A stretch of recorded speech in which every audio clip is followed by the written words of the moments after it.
کہ ریپیئر کا کام اوپر کو انہوں نے شروع کیا تھا اور اس کام کے دوران شاید وزن پڑنے سے وہ جو چھت گری اور اس کے نتیجے میں 2 خواتین جو ہیں ہلاک ہوئی ہیں اور 3 زخمی بھی ہیں۔ ہمارے لیے یقینی طور پر یہ بہت پریشانی کی بات ہے، اور جب سے وہ ایک واقعہ ہوا جس میں 27 افراد اپنی جان سے گئے،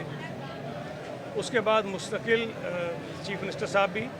میں بھی، کمشنر، چیف سیکرٹری، سارے ہم اس پہ روزانہ کی بنیادوں پر مختلف چیزوں کو دیکھ رہے ہیں، اور ہم نے مختلف کمیٹیز بھی بنائی ہیں۔ 740 بلڈنگیں ڈکلیئر کی گئی ہیں، اس فہرست کو بھی ایک دفعہ دوبارہ ہم دیکھ رہے ہیں،